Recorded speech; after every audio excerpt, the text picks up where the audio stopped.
مرحبا بكم مشاهدي الكرام في حلقة جديدة من برنامجكم صحتك في رمضان. يعتقد البعض عن الصيام يتعارض مع ممارسة الرياضة، بينما يمكن للنشاط البدني الصحيح أن يكون عنصرا مهما للحفاظ على الصحة والطاقة خلال شهر رمضان. لكن أيمتى يقد الإنسان يمارس الرياضة؟ وشنو هو النوع المناسب دون إرهاق الجسم؟ في هذه الحلقة من برنامجكم صحتك في رمضان لنتحدث عن الرياضة في رمضان، ونقدم لكم إرشادات بسيطة لممارسة آمنة للرياضة وفعالة خلال هذا الشهر الفضيل. لنتابع. رمضان مبارك، تقبل الله منا ومنكم الصيام والقيام، وجعلنا وإياكم من عتقائه من النار. نصيحتي لكم في شهر رمضان بممارسة الرياضة بمعدل 3 إلى 5 مرات في الأسبوع لتجنب تيبس المفاصل والمحافظة على صحة العظام والمحافظة على الوزن المثالي خلال هذا الشهر المبارك.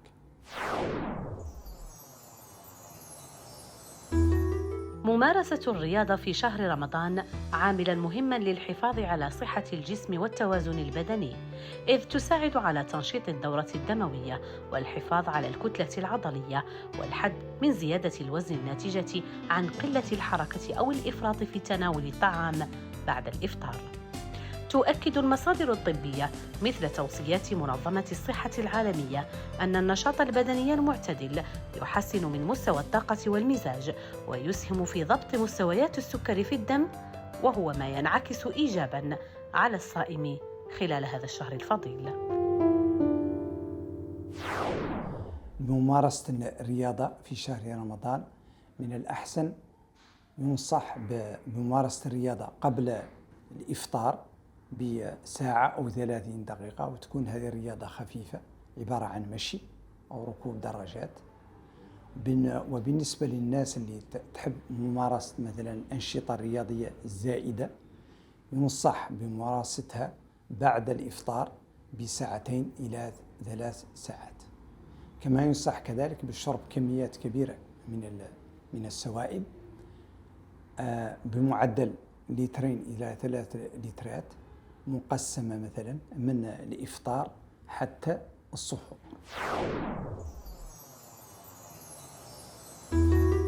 ينصح الأطباء باتخاذ بعض التدابير الاحتياطية عند ممارسة الرياضة في رمضان، أهمها تجنب التمارين الشاقة أثناء الصيام لتفادي الجفاف وانخفاض في سكر الدم. ويعد الوقت الأنسب لممارسة الرياضة إما قبل الإفطار بساعة تقريبا مع الاكتفاء بتمارين خفيفة، أو بعد الإفطار بساعتين إلى 3 ساعات، حيث يكون الجسم قد استعاد طاقته وتزود بالسوائل. كما يشدد المختصون على ضرورة شرب كميات كافية من الماء بين الإفطار والسحور.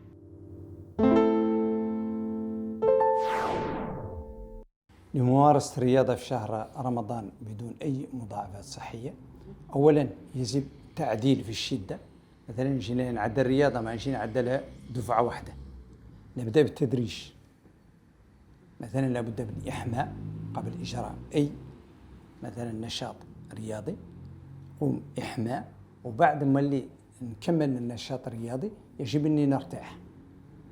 ثانيا يجب أن نشرب كميات كافية من الماء لنحافظ على رطوبة الجسم، لأن خلال الرياضة الجسم يفقد قدر من السوائل، دونك لازم أنا نحافظ عليها. ثانيا لازم نصنت لجسمي، مثلا اللي نحس بتعب، والله مثلا يتمثل في تعب، والله إعياء، والله نحس مثلا انه لا دوخه والله شيء، يلا نوقف ونرتاح. وما يلا مالي نعدل انا الرياضه في الاوقات اللي فيهم حراره شديده، ما يلا نعدل الرياضه.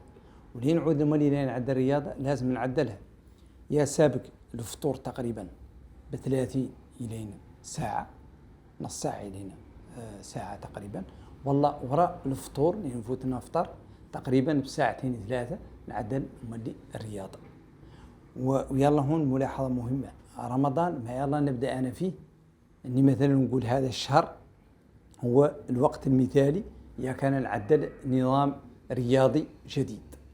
هذا غلط، لأنه ما يتواسى نعدلوا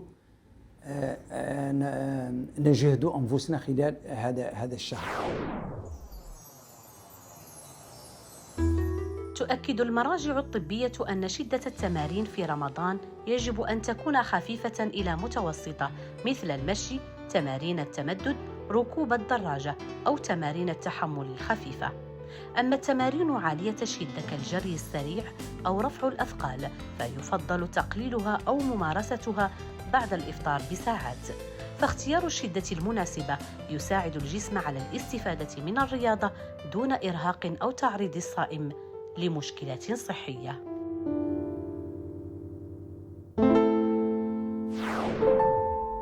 الإصابات الرياضية في شهر رمضان هذه شائعة عند الناس اللي تمارس الرياضة، يسوى هواة يسوى رياضيين محترفين. هذه الإصابات تختلف، تمشي من التواء إلى تمزق عضلي حتى توصل إلى كسور. ولتجنب حدوث هذه المسائل، لأن من أكثر هذه الإصابات شيوعا هو التواء الكاحل، والله التمزق في الأربطة اللي هو الرباط الصليبي الأمامي في الركبة، هذا هم أكثرهم شيوعا، والكسور موجودة ولكن نادرة. التجنب هذه الإصابات يجب أن يكون قبل أي تمرين رياضي لازم يكون فيه إحماء، تسخين مثلا 15 دقائق قبل ممارسة الرياضة، قبل الدخول في الرياضة.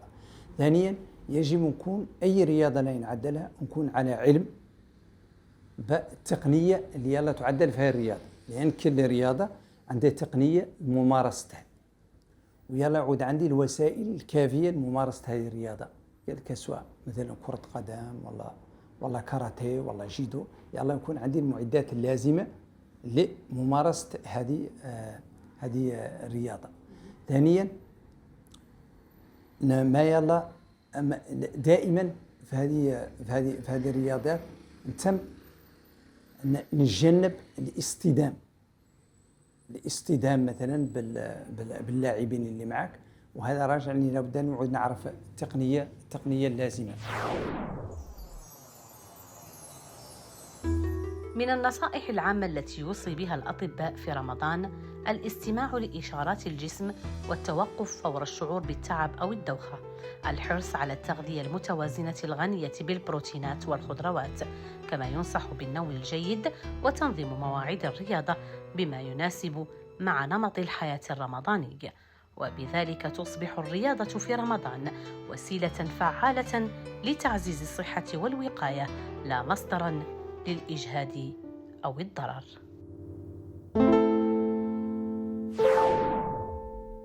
في شهر رمضان أنصح بممارسة الرياضة بالتقليل من شدة هذه التمارين الرياضية، وأن نختار الأوقات المثالية للرياضة، هي مثلا قبل الإفطار بساعة أو نصف ساعة، وبعد الفطور مثلا بساعتين أو 3 سوايع. وأنصح كذلك بشرب كميات كثيرة من المياه متفاوتة، مثلا ما بين الإفطار إلينا السحور، وتناول غذاء متوازن غني مثلا بالكربوهيدرات والفيتامينات والبروتينات والمعادن. وكذلك خلال ممارسة هذه الرياضة لازم نصنتوا للجسم، استماع لجسدنا، إذا حسينا بعياء ولا غثيان ولا شيء يجب علينا نرتاحوا. بالنسبة للنساء اللي يكونوا النهار كامل هم مشغلات في المنزل، التحضير مثلا وجبة الإفطار، وظنهم أنهم خلال هذه الأنشطة اللي يعدلوا في المنزل أنها تعتبر مثلا رياضة أنها كافية، أن هذا كافي من الرياضة. أنا ننصحهم بأنهم يمارسوا رياضة تعود رياضة خفيفة، عبارة عن مشي، من اللي يكملوا مثلا فطورهم ويصلوا تراويحهم في هذه المدة، تأخذ واحدة منهم مثلا مدة زمنية بسيطة تتراوح ما بين نص ساعة إلى ساعة من المشي. وخلال هذه فترات المشي تم شرب الماء، لأن الماء مفيد هون، ياك ما يصرى لها جفاف. وتمارس رياضة المشي هي أحسن رياضة تمارسها.